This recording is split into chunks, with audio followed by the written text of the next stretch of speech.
Alright, so I am currently getting ready to head to the theater for the biggest movie of the year, my most anticipated movie of the year, Fantastic Four!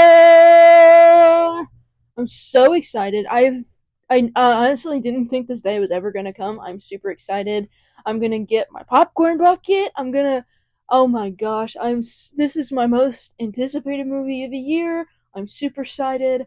I don't know what else to say at this point other than to see you on the other side. I will definitely record my out of theater reaction because I am going to be watching it tomorrow, which is on Friday.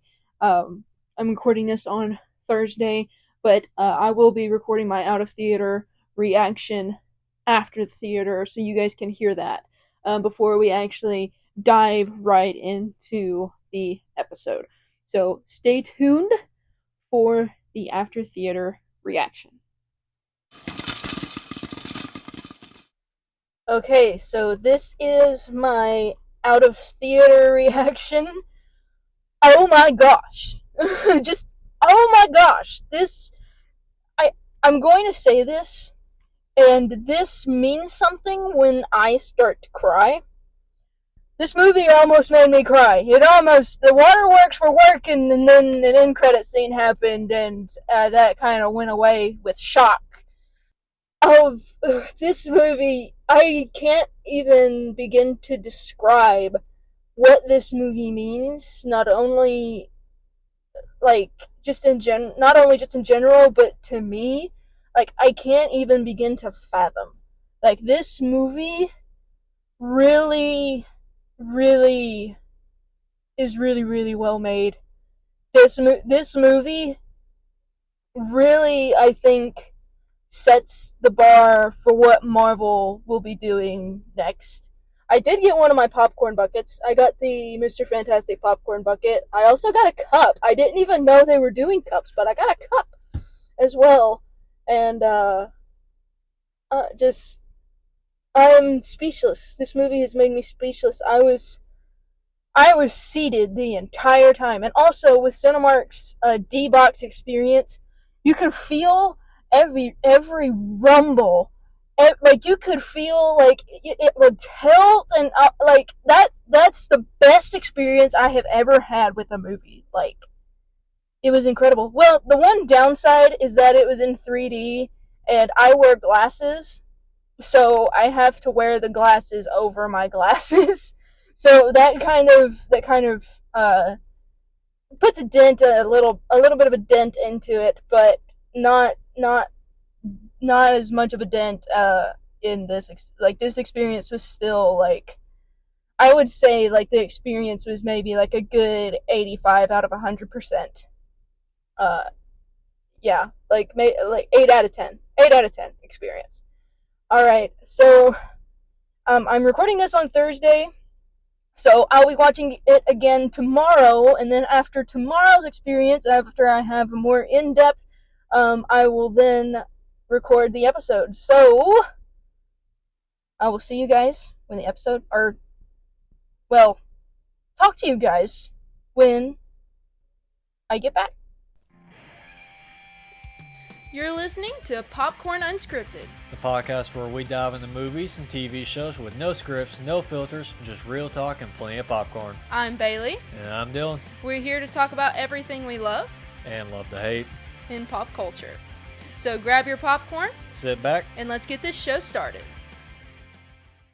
This is the movie that I have been waiting for the entire first half of this year, or really the entirety of the filming. I've been so excited for this movie. This movie has been my most anticipated movie of the year. One, because Pedro's in it, and two, I have not seen a Fantastic Four movie since the second Fox movie, which is Rise of the Silver Surfer.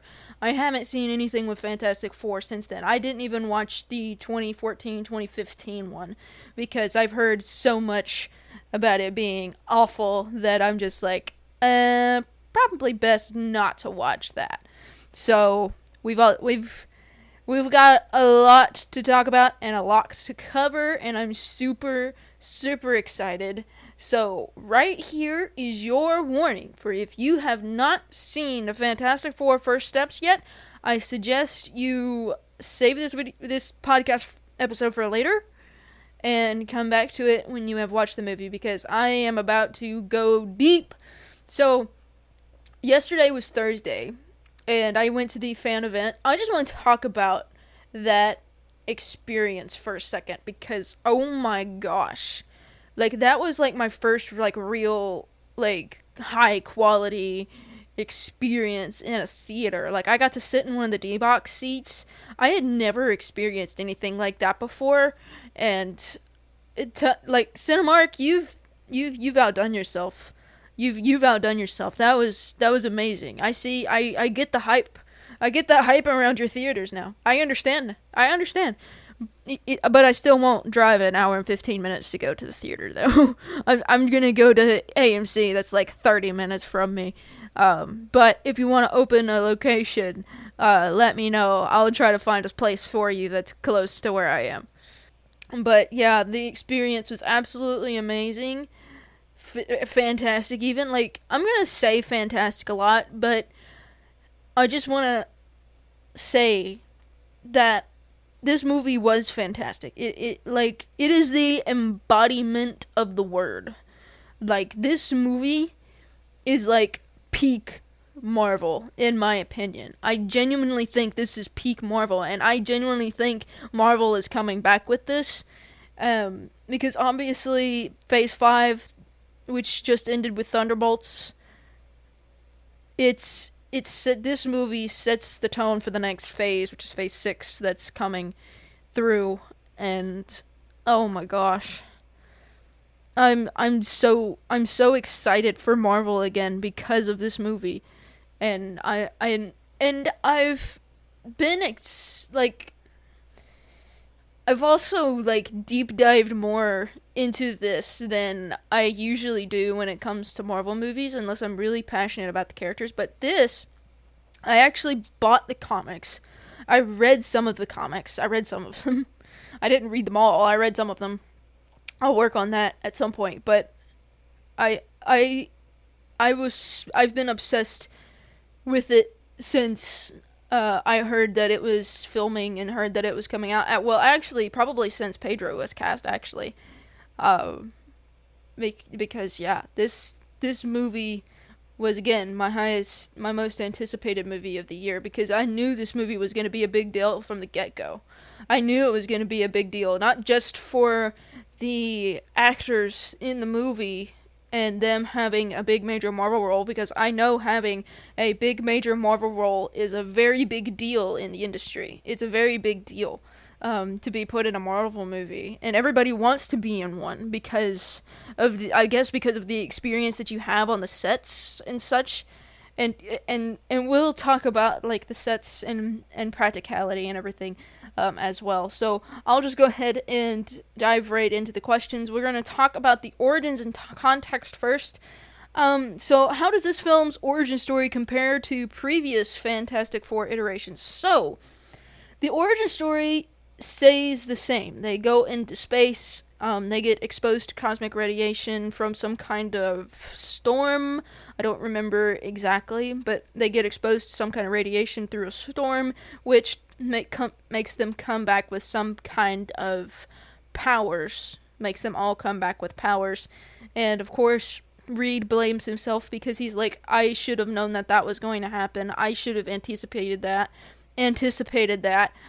But ultimately, he didn't see that coming, and that ultimately, and he carries that guilt with him throughout the entire movie. He carries that guilt with him, and you see him express that he still feels that guilt, even though when we see the Fantastic Four, and where they start, they had been the Fantastic Four for maybe. They've been the Fantastic Four for a couple of years. I know that. From when it had been a couple of years later when they got their after they gotten their powers and such. But what was interesting about this is that Reed and Sue were already married when they went up into space. Now, I'm going to reference the Fox movies quite a bit because those were the ones I grew up with. And that's the only really other thing I have to compare it to, other than the comics, because I'm not really sure how, because even in the comics, they got married after they got their powers. So I thought it was interesting that they were married before they got their powers. I just thought about that tiny little detail as well, because when Reed, well, now that I think about it, I don't think I saw wedding bands on their hands. Because because Reed's voiceover in that video in the beginning sequence said my wife, when he was talking about each individual one, like my best friend, my wife, and my brother-in-law, when they were about to go up into space. I don't recall seeing rings, but he did say wife in the voiceover, so maybe they weren't married. I don't know. It's just him saying that she was his saying the word wife is throwing me off, because at the time, I don't think she was. Maybe they were dating at the time and not quite married yet. I don't know, because the wedding of Reed and Sue Storm is a very big deal, especially in the comics. It was a very big deal.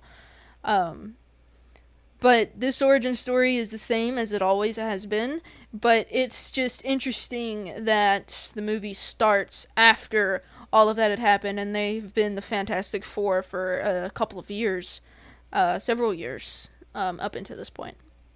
So, do you like that it skips a full-blown origin sequence and drops us into an already established team?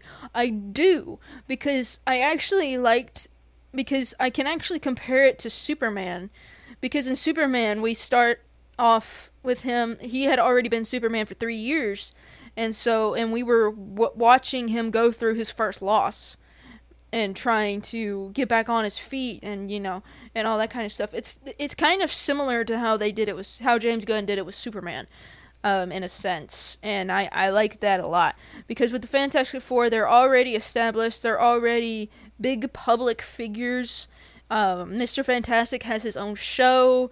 They've been they've been around for a hot minute, and but where the movie starts is where Reed and Sue, they just finished the show. They just got home from a show, and Reed had to put some iodine on his shoulder, and he was rummaging around the drawers, and it turns out she had positive pregnancy test, and she ended up being pregnant. And Reed specifically says we've been trying for 2 years, so they've been married for at least 2 years, maybe. We don't even know how long this Reed and Sue had been married for. We don't know, which I don't think we know how many. Do we know? Do we know how many years it was that they've been the Fantastic Four in this movie? Do we know? Did I not hear that? I don't know. Probably. But I enjoyed that it skipped the whole, them going to space and stuff. Because, which, of course, in this movie they do go to space, and I enjoyed that sequence very, very much. I enjoyed that act very, very much. I'm a big space person. Space has been a part of my life for a long, long time. I went and did space camp at the Space and Rocket Center several years ago, and I've always been obsessed with space, and this movie is kind of bringing me back to that. It's kind of bringing all of that back up inside me, and I'm super glad that it is, because space is always something I've been interested in, and everything. It's been amazing. But yeah, I did enjoy that it skipped that whole origin sequence. So how does setting the film in an alternate retro-futuristic 1960s Earth 828 affect your viewing experience? Not at all. It doesn't affect it at all. I mean, it's just another story, and the futuristic 60s just add to the story to me.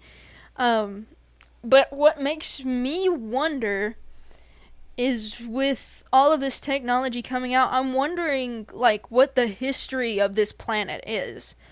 Like, if Reed had been a part of a whole bunch of other things, like, I wonder if he was like a part of like the wars and stuff. Like, did the wars happen? What is the history of this planet? Like, what history has been affected by this futuristic 60s? Like, that's what I genuinely want to know.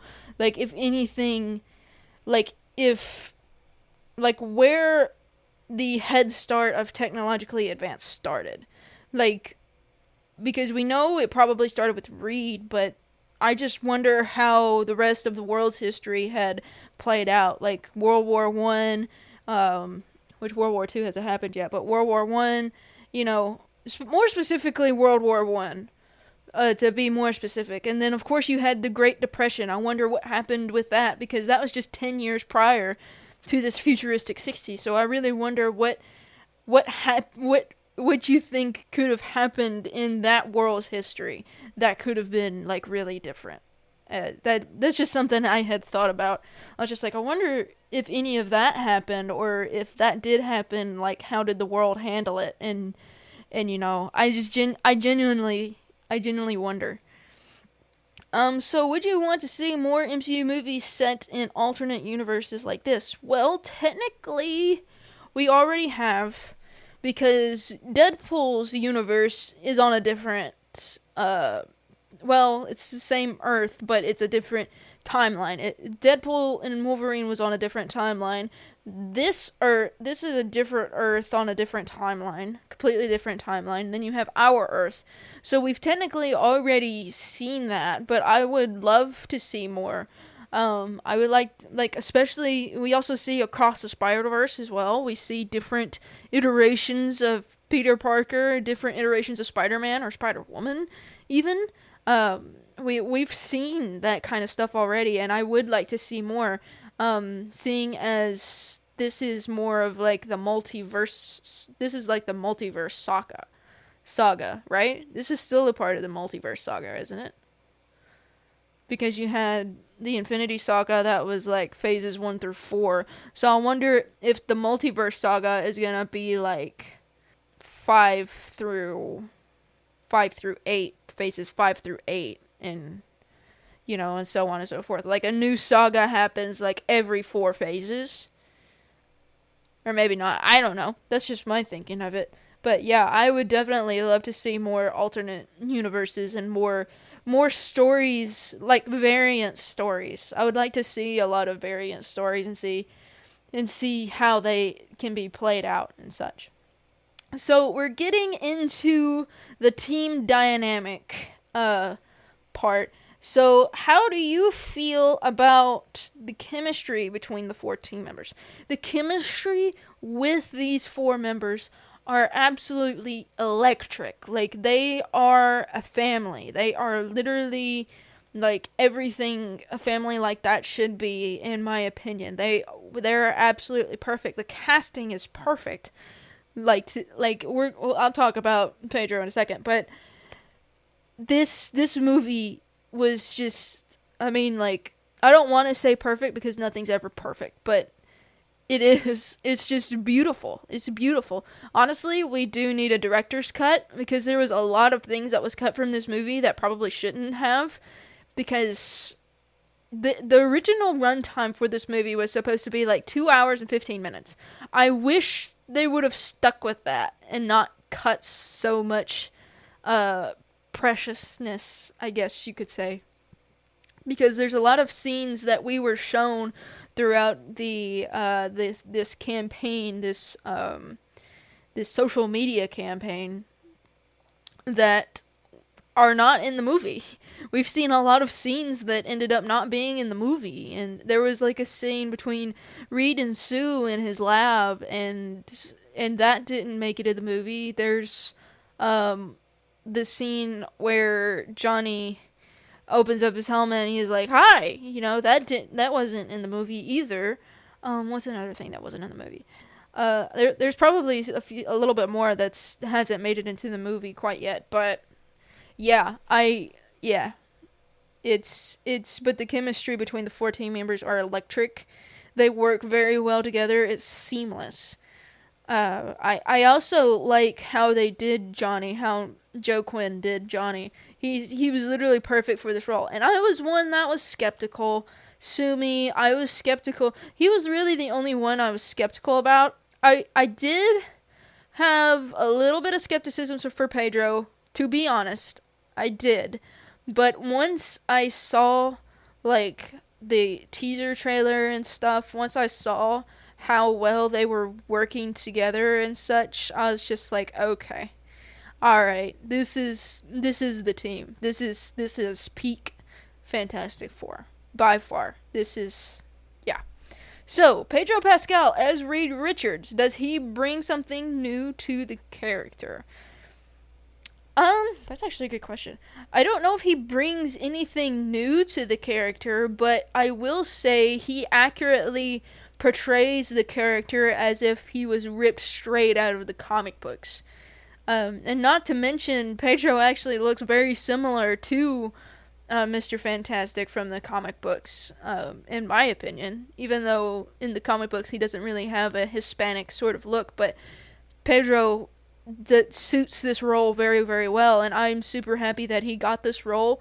This is a big thing for him because he's, like, if you don't know his story, he's been working hard in this industry for years, and this is his big moment, and I honestly couldn't be happier for him, as well as the rest of the cast as well, because I know Joe got his start with Stranger Things, and Eben. I know Eben from The Bear, which I think is where a lot of people know Eben from. And then, of course, a lot of people know Vanessa from The Crown, I think. I haven't watched The Crown. This is the first time I think I've seen anything with Vanessa Kirby in it. So, and she's blew me away with her acting skills as well. Like, she played Sue absolutely flawlessly. Like, she embodied that character and literally became her, and I was super proud of that casting as well. But yeah, I don't think Pedro really brought anything new, but he brought out a lot in this character. He brought out a lot of things, like his vulnerability, like him being able not to know everything. Like, yes, he's smart, but he doesn't know everything. And I think that's also was a very tough pill to swallow for Reed, is that he didn't know if he could protect this world or if he could save this world. And him to be able to save Franklin and stuff as well. But talking about Vanessa Kirby's Sue Storm, how does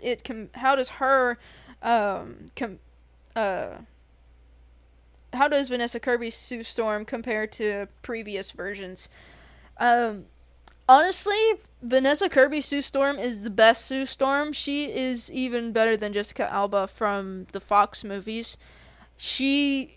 Vanessa just absolutely crushed it. She crushed it. And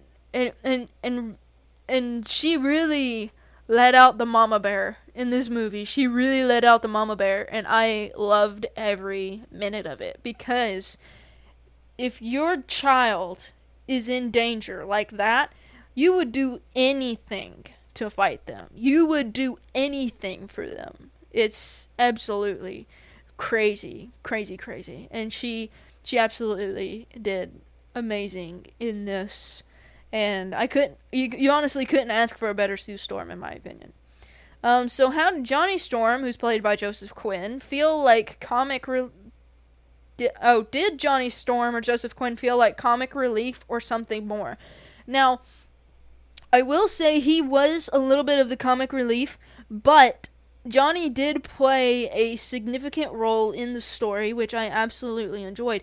This movie showed a side of Johnny that the Fox movies didn't.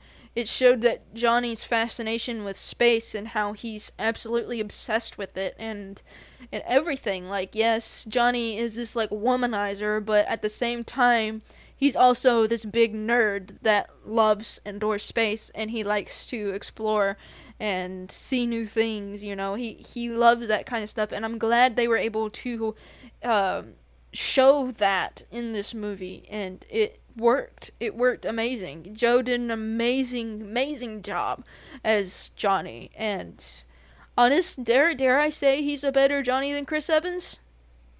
I don't know. So, what do you think of Eben Moss-Backrack's portrayal of Ben Grimm / The Thing? He did amazing. I was absolutely really impressed with The Thing, and how much I feel like Eben was kind of like, this is the character.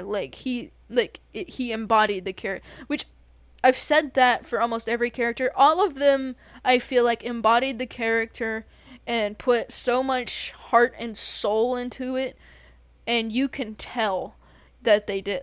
This movie was made with so much love and care, and you can feel that, and I adore it very, very much. Very, very much. But his performance absolutely blew me away, which I feel like he wasn't used as much. There was a little bit of a subplot between him and this one girl whose name I can't remember at the moment. There was a little bit of a romance subplot with him and her, but other than that, I mean, all of them were shown fairly well. All of them had their parts and role to play, and it all came together beautifully, and the team is absolutely incredible. Were there any standout emotional moments between the team? Let's see. I would say when they were trying to devise the plan of getting Galactus to come to Times Square, when they were arguing over the plan to use Franklin as bait. I think that was kind of an emotional moment.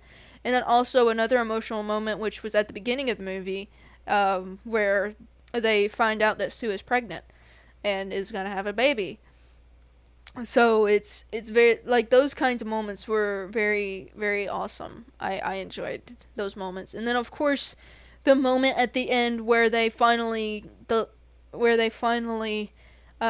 rid of Galactus through the bridge, and that last moment of all four of them where Sue had quote unquote died briefly, and then they had that moment because she was the only one. She's the only woman on the team. And so her presence to keep these three boys grounded, she keeps them grounded. You can tell that. And so it's everybody's performance was fantastic, with every sense of the word.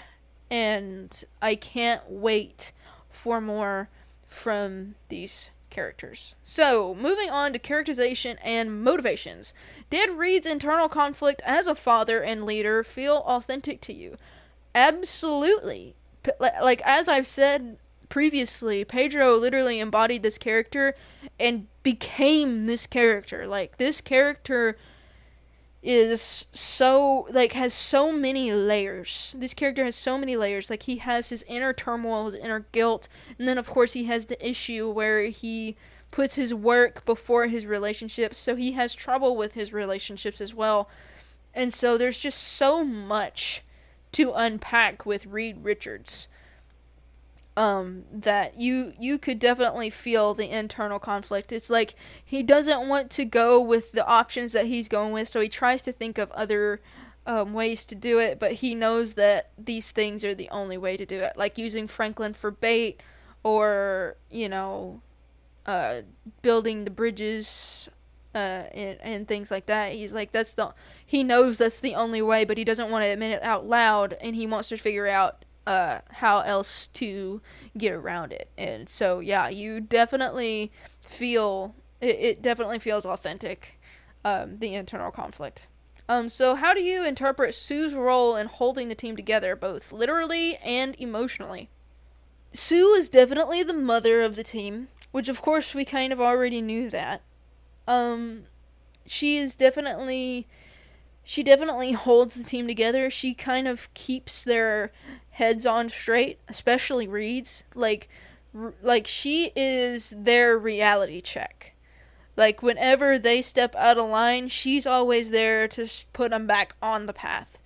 Um, and that's one of the things I love about Sue, is that she can be that for these guys. And it's just an incredible thing to witness and to watch how she keeps all of these together, and also how powerful her monologue was when she was facing this big crowd of people and she was holding Franklin, and she says, I'm not going to sacrifice my baby for this earth, nor am I going to sacrifice this earth, this world, for my child. Like, she had the power to bring the whole entirety of the world together and try to save it. And so, yeah, that, like, she's absolutely incredible. I honestly have no words left to try to explain.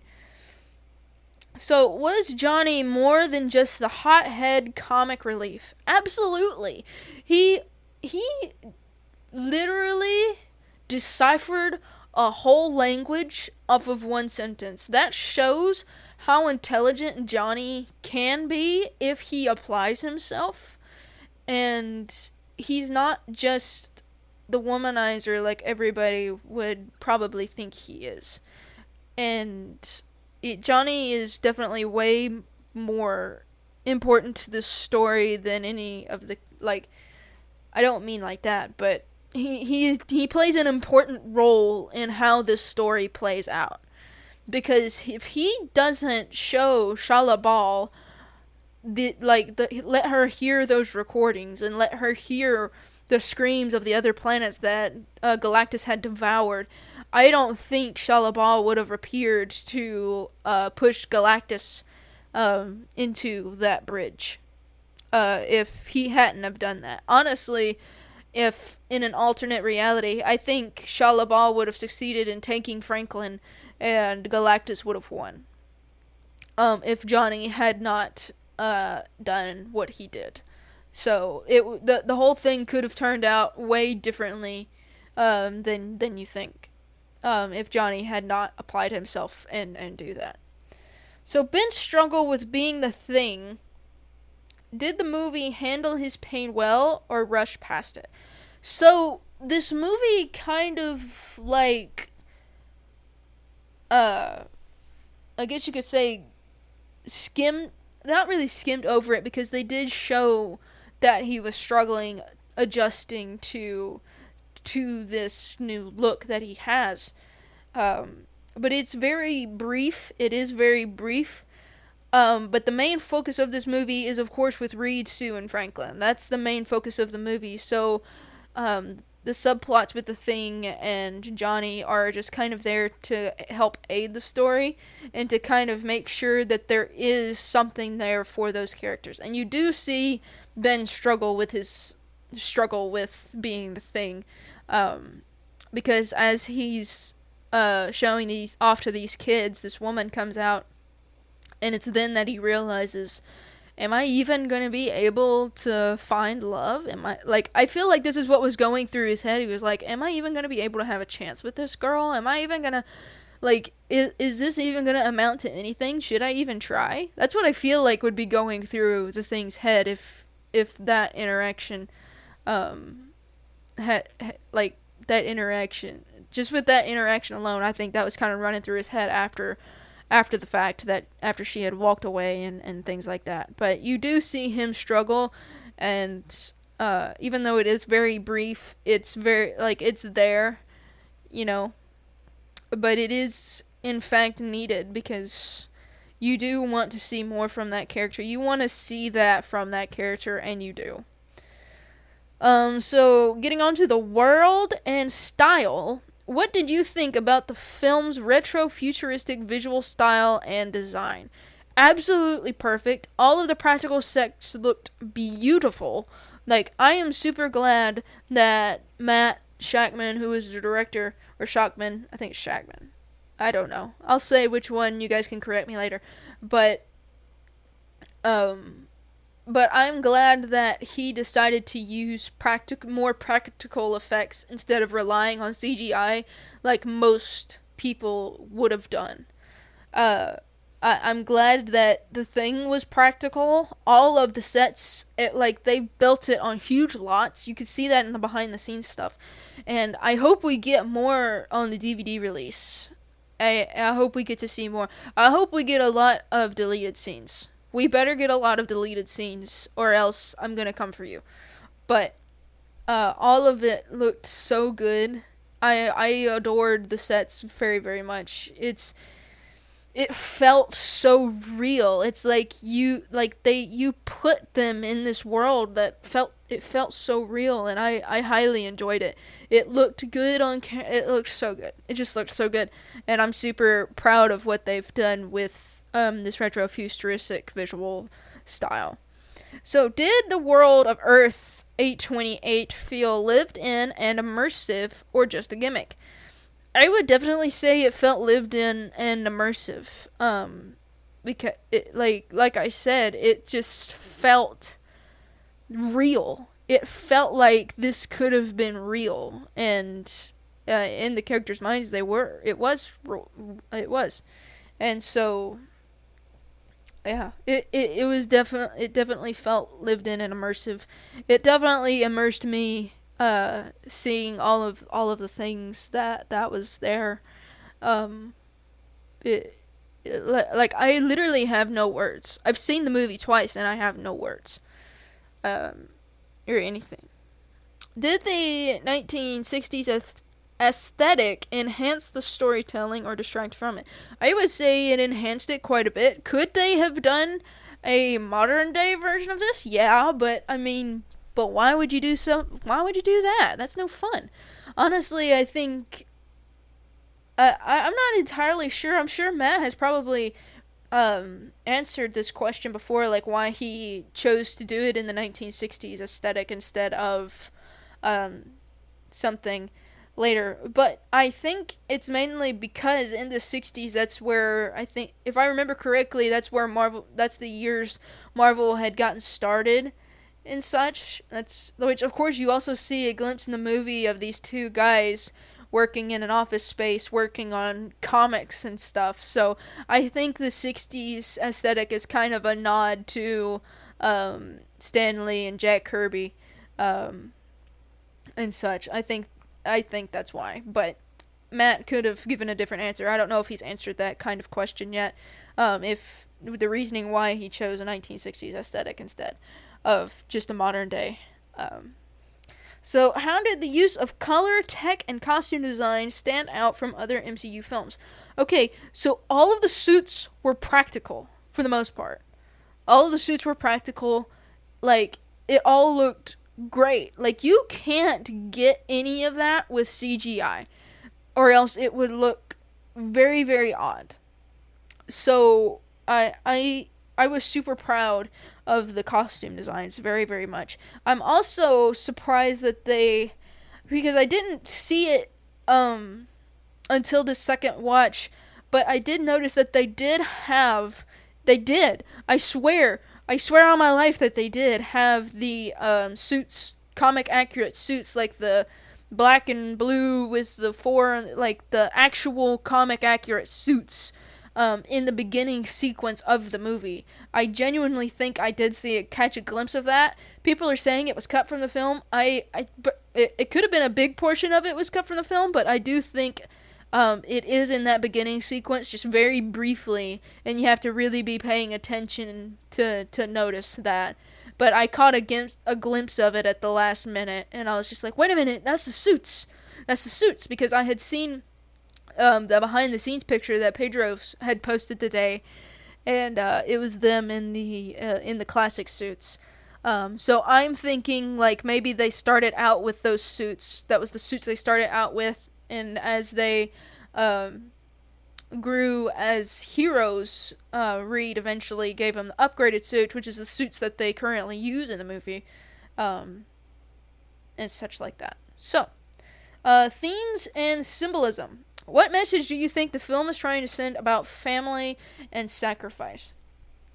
I genuinely I really liked this message because it shows that family is everything, and that family is the strongest bond you could ever have in your life.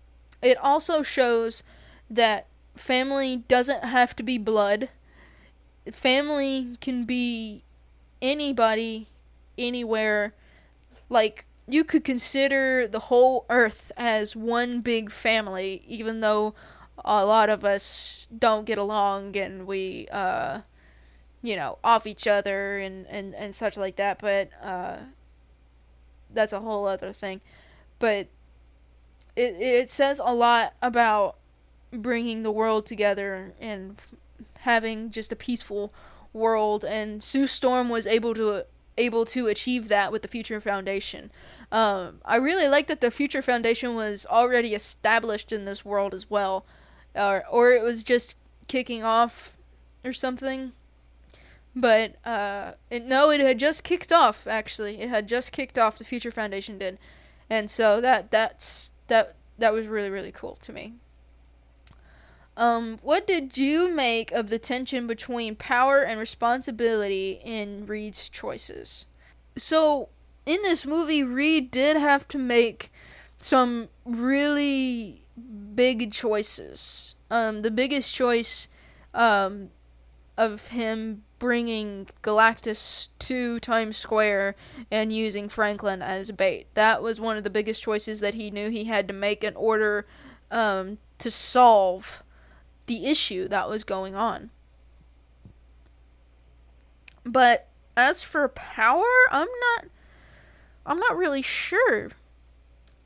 Because Reed wasn't really, I could be interpreting this question wrong, but Reed was given a lot of responsibility fairly quickly, and I think one of Reed's biggest things is that he doesn't want to disappoint anybody.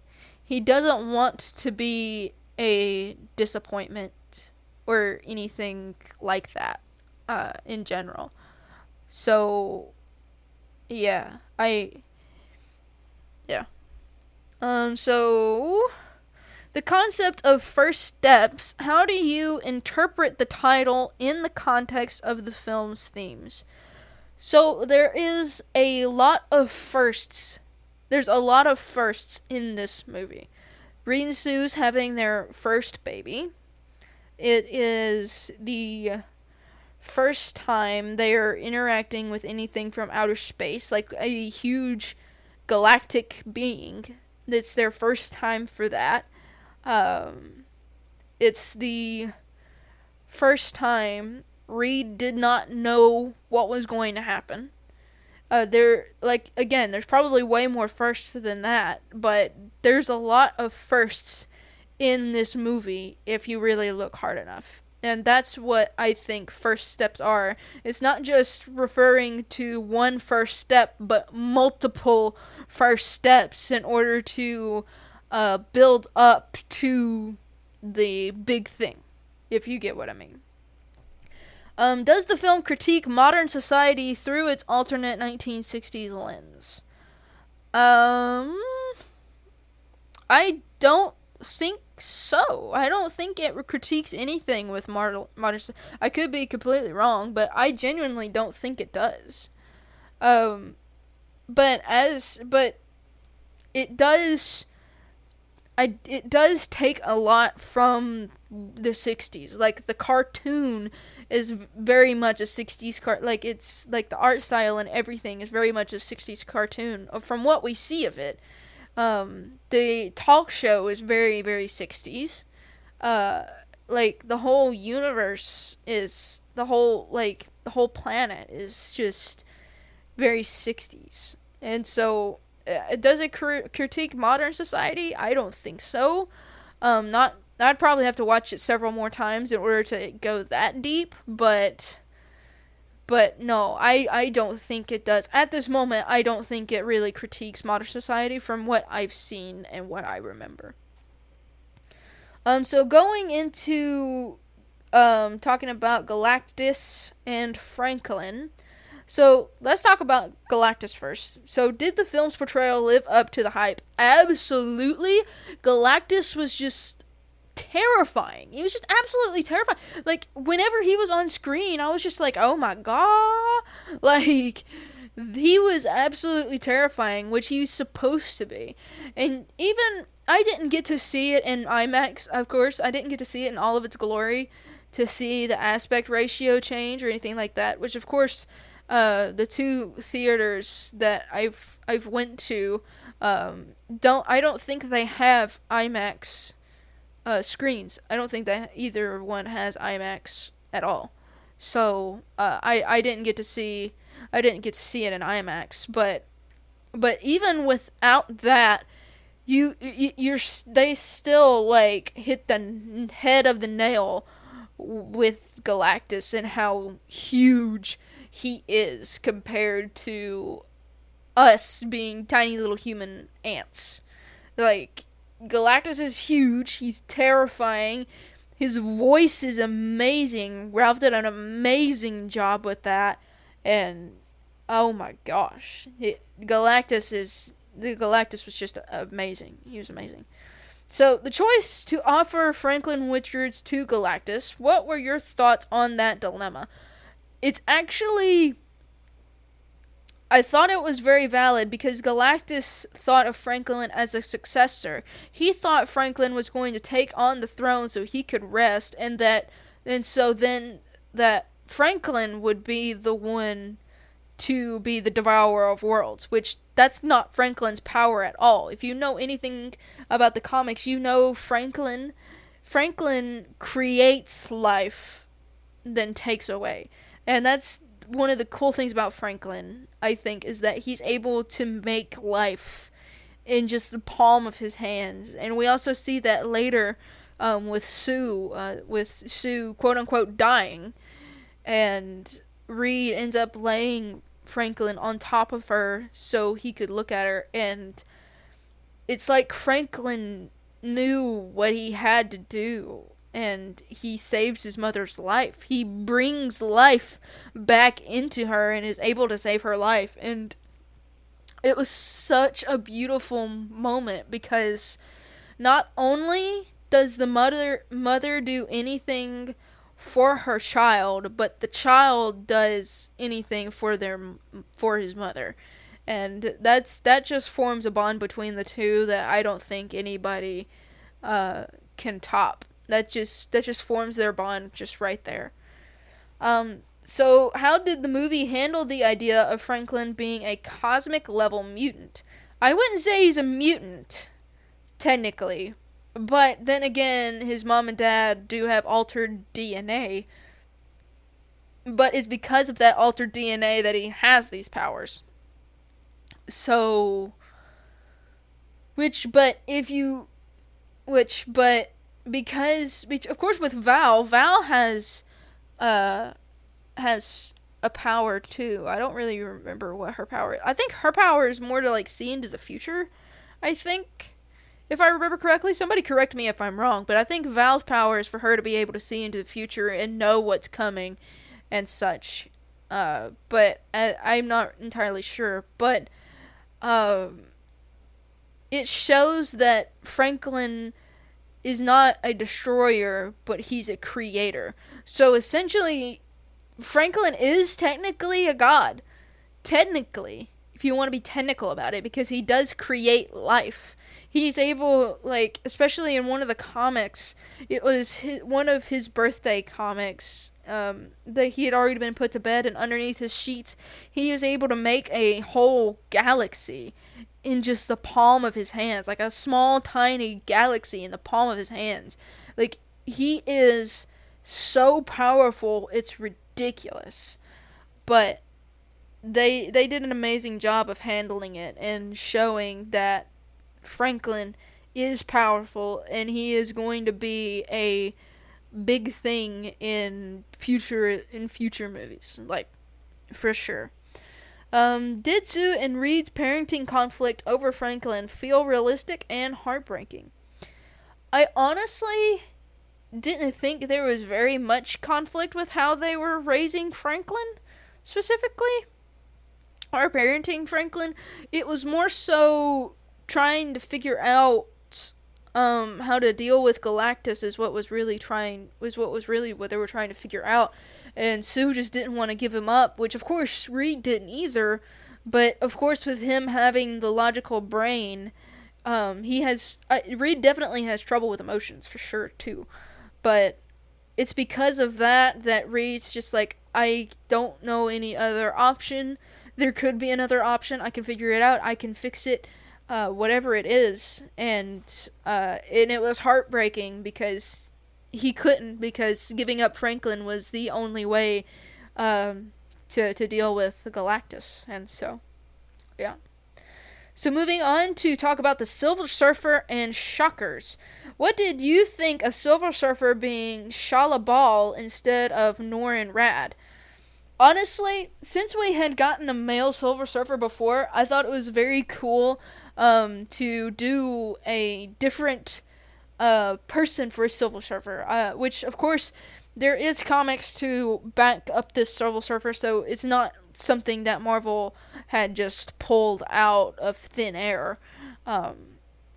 But I did enjoy Shala Ball very much. I genuinely think this is the best Silver Surfer adaptation that we've had, and I don't think anything could top it. If they can top it, I would be very, very impressed. So did her final act of self-sacrifice land emotionally for you? It didn't land emotionally, so to speak. It didn't make me cry, but I was super proud that she did, because Johnny was about to sacrifice himself, and she knew that. She knew that Johnny was going to try to stop Galactus on his own if he had to, and she was like, no, I have to. I felt like it was like, I have to fix this myself moment. I have to do this myself, and stop this guy from devouring more homes of more creatures and races. And so really, it wasn't just for Johnny, it wasn't just for the Earth, but it was also for her and what she originally stood for, and that she didn't want to help Galactus, but she did what she had to save her people and her family. Would you want a Silver Surfer spin-off based on what we saw? I mean, I wouldn't be mad about it. I certainly wouldn't be mad about it, but I'm not exactly sure how Marvel would make that work, seeing as we don't know what possibly happened to her after they went through the bridge. We don't even know if Galactus is still alive. I just don't know if Galactus even survived that, because he's not in his ship and there's also no oxygen. But we don't know anything about his helmet or anything like that, if that provides oxygen or anything like that. But he is without his ship. Now, what I'm concerned about is, what did the Fantastic Four do with that giant ship over Earth? That's what I'm wondering. Or unless Doctor Doom does something with it or something. I don't know, but I'm curious what happened with Galactus' ship. That's what I'm curious about. Just saying. So now we're getting on to the score, visual effects, and cinematography. So how did Michael Giacchino's score elevate, or not, the emotional tone of the movie? Oh my gosh. This movie had such amazing music. I could talk about it, I could talk about this all the time, because I was a band kid, and I played the French horn, for my last 4 years of high school, and then, I did for my last 4 years of high school. And to hear this music made my inner band kids super happy. There's a lot of John Williams put into this, I think. A lot of inspiration from John Williams, because sometimes I could hear Star Wars at times, and then there's another thing that I could hear too.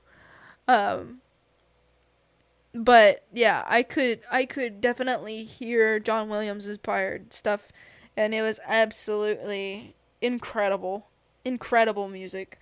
I'll listen to the whole soundtrack because it's that good. It's that good. So what visual moment stuck with you the most? The second act, Silver Surfer chase, where they're going through the hyperspeed, wormhole. I think that's probably like one of the best moments of the movie is them trying to get rid of her just so they could get back home.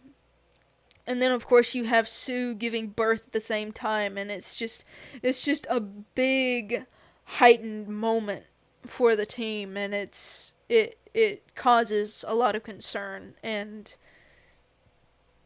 it's just an amazing, which Act 2 I think is just absolutely amazing part of the movie. Like, of course all of it's great, but Act 2 is probably like the tip of the iceberg in my opinion. Were there any CGI sequences that felt out of place or awkward? No. All of the CGI was pretty on point, although I did see on like Twitter and stuff, like people were saying that some moments with the CGI baby was kind of weird looking. With me watching it twice, I didn't personally see anything or notice anything weird. They were saying like it was with the thing holding the baby, and I'm just like, I don't really see anything weird with it. With just my second watch, so I was like, I don't know what these people are talking about. It all looks great to me. So did you enjoy the cinematography, especially in space or during the finale? I enjoyed the cinematography throughout the entire movie. The one shot that is my favorite is when Shia LaBeouf is in front of the moon. That is one of my favorite shots in the movie. Like, for real. The cinematography in this movie is absolute peak. For a Marvel movie, anyway. So, now we're gonna move on to the MCU connections and post-credit scenes. So, did the movie feel like part of the larger MCU or something completely separate? This movie was supposed to be made separate from that Earth. That's why it happens on a Earth 828, because of course, Matt Shockman has answered this question before, or however you say his name, but he has answered before, like, the reason that he's having it happen on a separate Earth is because people would then ask the question, well, where were they when Thanos happened? Like, what, like, where, he wanted to avoid that and just make it a completely separate, universe, and I'm absolutely glad that he did, because then you could just focus on the Fantastic Four, and you didn't have to worry about anything else, and it was perfect to do it that way, and I'm glad they did it that way. So were you surprised to see Doctor Doom, who is played by Robert Downey Jr., in the post-credit scene? I was actually pleasantly surprised. I wasn't expecting it, but I also was. I didn't know what the post-credit scenes were supposed to be, but because there was a bunch of spoilers running around on Thursday, and I was trying my best to stay off of Twitter, and in TikTok and such. I was trying my best to stay off of social media, but of course I knew that this movie was going to lead into Avengers Doomsday. But I wasn't expecting a post-credit scene that's going to show Doctor Doom. Even though it technically didn't really show Doctor Doom, but we know it's Doctor Doom because he's standing in front of Franklin with his green hood up, and he had his mask in his hand. And the mask was the defining thing that it was, in fact, Victor Von Doom. But, yeah. What do you think that implies for Avengers Doomsday? So, I think it's going to imply that Franklin is going to play a big part in Avengers Doomsday by far.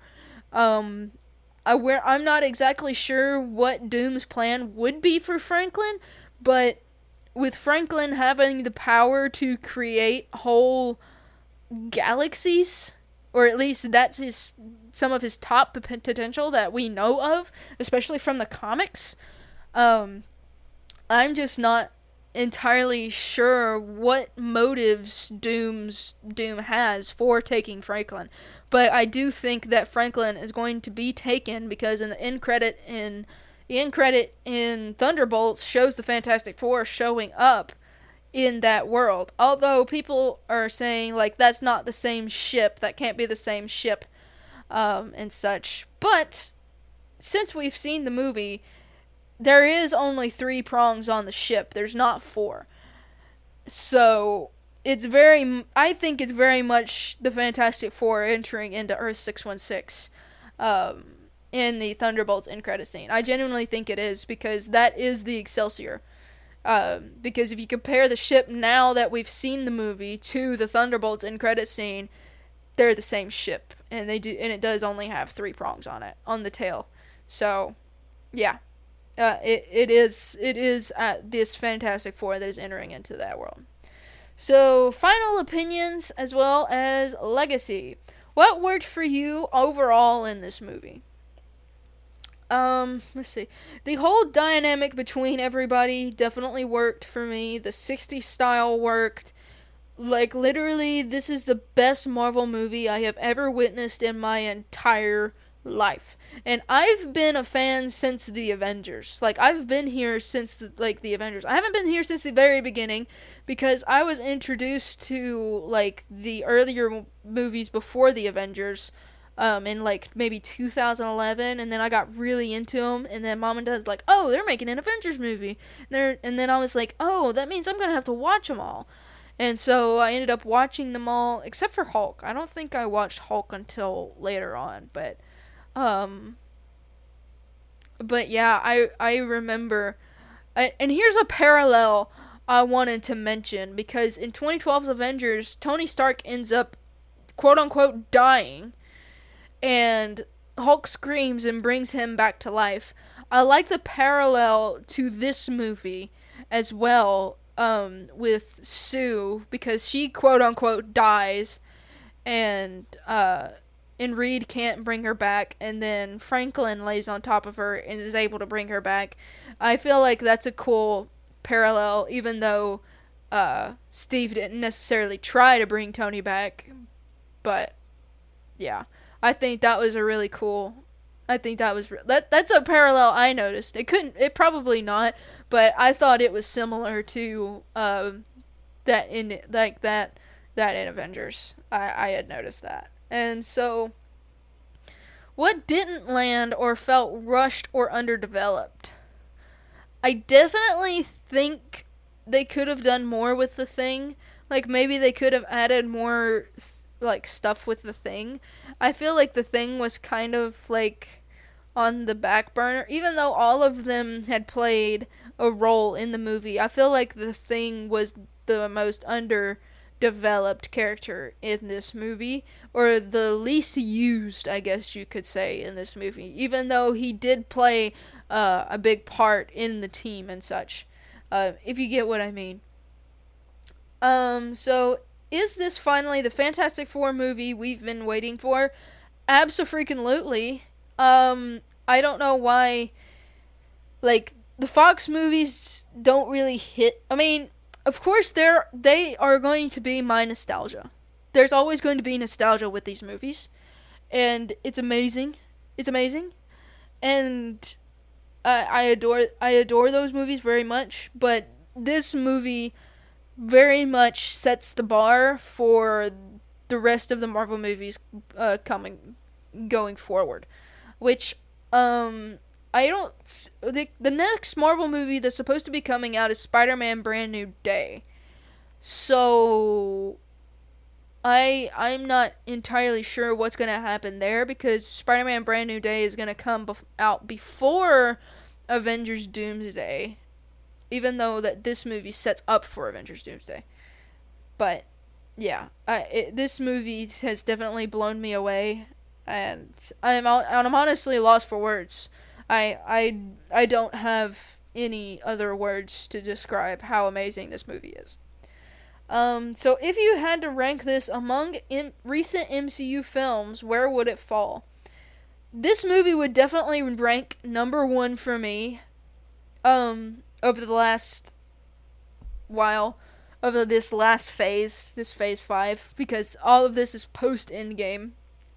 This would definitely be the number 1 if I were to rank all phase 5 movies and then put, which of course this is a phase 6 movie, but if it was a part of phase 5, I would put it at the very top of the list.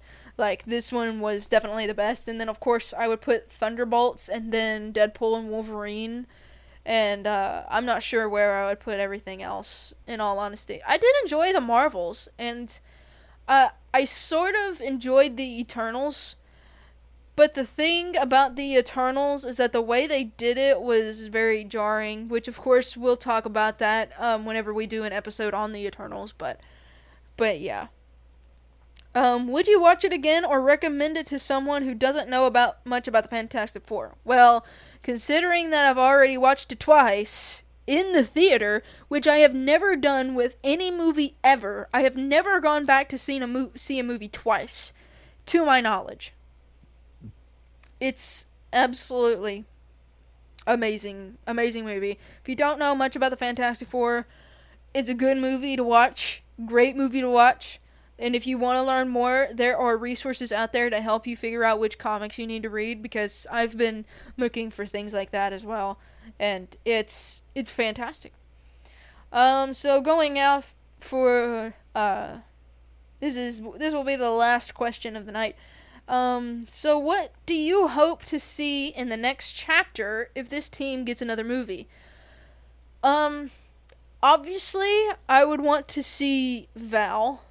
Obviously, I think Sue would have Val in the second movie, maybe, and, or she might even have Val in Doomsday, for all we know, in Doomsday and Secret Wars. She might have Val in that sort of time frame at some point, maybe. But I definitely want to see a movie where maybe Franklin and Val gets taken and the Fantastic Four has to go back into space or something. I don't really know. I would have to really think that through. But it all depends on what happens with Avengers Doomsday and Avengers Secret Wars. I think it really depends on what happens in those movies, whether or not these characters get a second movie. I actually genuinely hope they make this the Fantastic Four trilogy, because genuinely, I think it would be an amazing trilogy if they were to do so. But honestly, I think if they were to make the trilogy, I think they would have to do it fairly quickly, because let's be real, these actors are not going to get any younger, and so you'll have to make those movies fairly quick. In all honesty. That's all for today's episode of Popcorn Unscripted. Thanks so much for tuning in. If you enjoyed the conversation, be sure to follow us on Twitter and Instagram at Pop Unscripted, then Popcorn Cinema on Facebook. And let us know your thoughts or any suggestions for future episodes. Don't forget to hit that subscribe button so you don't miss out any future episodes. We upload every Wednesday and Saturday. If you'd like to send us a message or subscribe for bonus content, check out the links in the description. Your support means a lot and helps keep the conversation going. If you enjoyed the episode, don't forget to leave us a review. It helps us out a ton, and we love hearing your thoughts. Until next time, keep your popcorn close and your movie critiques closer. Thanks for listening to Popcorn Unscripted.